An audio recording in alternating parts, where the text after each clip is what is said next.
Hey everyone, welcome to New Year's week with Nutmeg 2 Palmetto on the channel. It's that time of year where things start to get darker and we turn the page on one year into the brightness of a new year. So we're going to do all dark beers this week. This is one of the best dark beers that you will find in the state of South Carolina. Pro Bono Vanilla Porter from Legal Remedy Brewing Company up in Rock Hill. So let's get right into this after the theme song.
Welcome into New Year's week here on the channel with yours truly, Nutmeg 2 Palmetto, coming to as always from the Midland studio.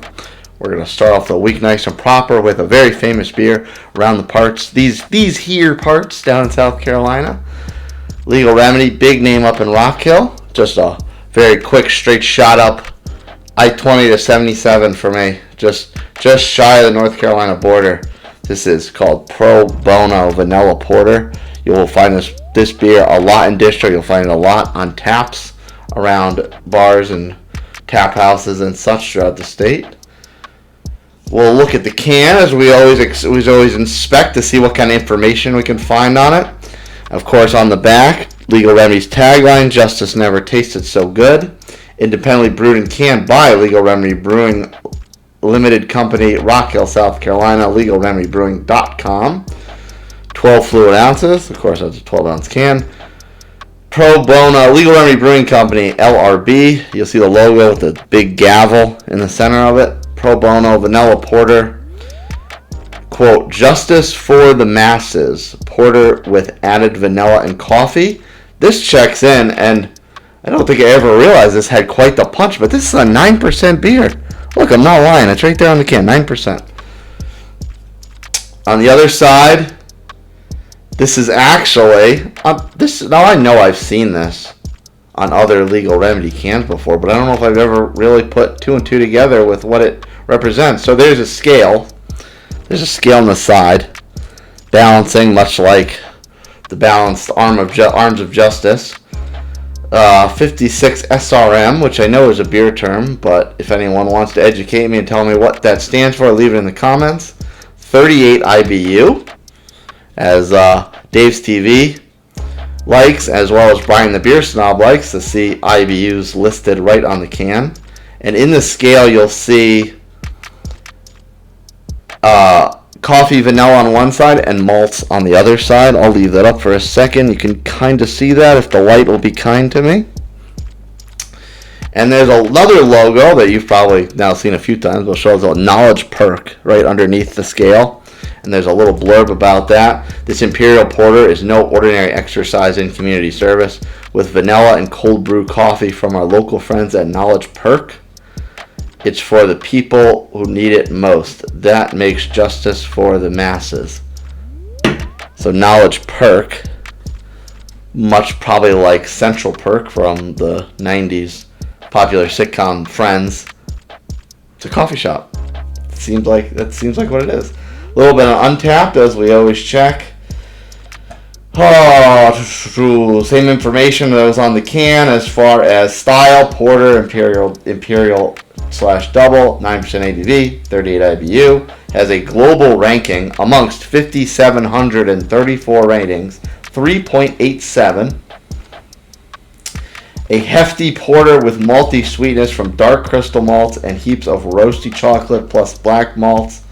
Conditioned on Knowledge Perk cold brew coffee and vanilla for a robust and luxurious finish. Quote, justice for the masses. That sounds very, very tasty. If you're not tantalized already, let me just tell you, I've had this a few times before. I love this beer, and I'm excited to share it with you. Let's crack it open and not waste any more time. Shakuk, as Alan from One Flight Down likes to say.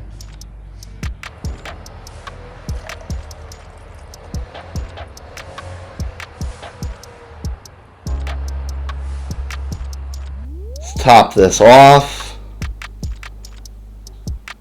Not too much was left. Nice perfect pour.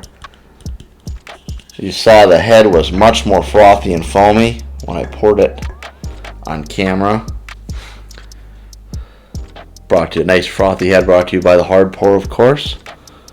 You should get a nice little peek at that. Not too shabby. Hopefully that focus worked out okay. So it's kind of about probably one finger, maybe a little more than a quarter of an inch, almost a half an inch of head. Nice kind of light, dark, kind of off-white color. I wouldn't necessarily say it's beige or brown or anything like that, but it's definitely certainly not white.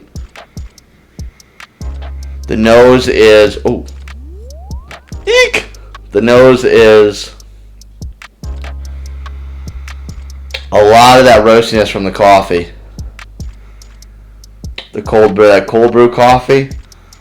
It smells a little dry, which is, it's not a nitro. I actually wouldn't mind having this on nitro. I think that would turn out really well. Legal Remedy, if you watch this. maybe I just gave you a little idea. They've probably already done it, honestly, because who wouldn't nitro a cold brew stout? Oh, it's still cold brew porter, you know what I'm saying? Yeah, that's a lot of just that roastiness from the coffee, a little bit of dryness. Let's take a sip, shall we?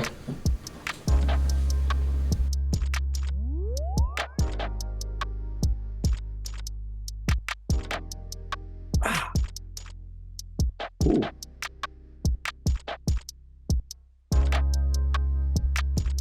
That's why I like it so much. So with this beer, there is a big reason why I say it's one of the best dark beers on the market in South Carolina, and I say there's a big reason why I say it's one of the best beers of its style, because it strikes that fine balance of what you expect from a dark beer with coffee notes as good as anyone you can ever find. We went over the aroma. It's got that roasty kind of cold brew coffeeness, but the flavor is very, very sweet. So when you sip on that, a lot of what you get up front, you actually do get a little bit of a coffee sensation, but the flavor as it sits on your palate and mellows down and eventually gets to the finish, there's all that chocolate.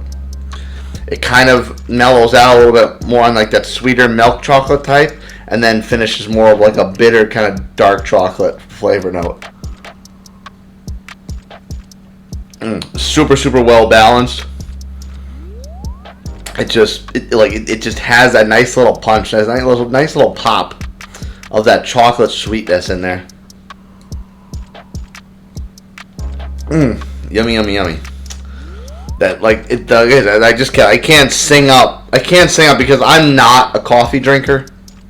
I do like coffee beers, but I'm not a coffee drinker. So when a beer has that coffee note that's just kind of too strong, too much coffee, I'm not necessarily a fan of that. But just like a little bit of it to let me know it's there, to let me know that whatever was going on in the brewer's head worked out and played really well. Just enough so that I could see it, I notice it, I see, and it's there, I taste it. That's all I need from a coffee beer, and then the rest of it I want more like this, more sweet, a little bit of chocolate. It's just it's a fine balance. I don't necessarily want to say it's a hard carbonation, I guess. Woo! Beer for breakfast, fast for snacks. You might like that one because it's got that little bit of belchiness to it. But see, hey, hard pour. I'm still burping. No carbonation lost. Hey. So that, like I said, I don't know if it's just a difficult thing to strike that balance, or seasoned brewers, they just kind of do it like clockwork. But to me, you get that coffeeness up front. You know it's there. You can taste it, but it's not overpowering. And then you get some like sweet, kind of more chocolatey notes to kind of like take it down and finish the beer. That's where it's at for me with these dark porters and coffee style beers. If you like what you saw, smash that like button, subscribe to my channel, hit that notification bell so you know exactly when these videos drop. If you want to recommend a beer to me, or maybe even send me a beer, email me, nutmeg2palmetto@gmail.com. And if you want the rest of my day-to-day insanity and hijinks, follow me on my social media channels, TikTok and Instagram, @nutmeg2palmetto. Boy, when it comes to their tag, like justice never tasted so good, that sure is no more better represented than this beer right here, the Pro Bono Vanilla Porter. Cheers, folks. I'll see you next time.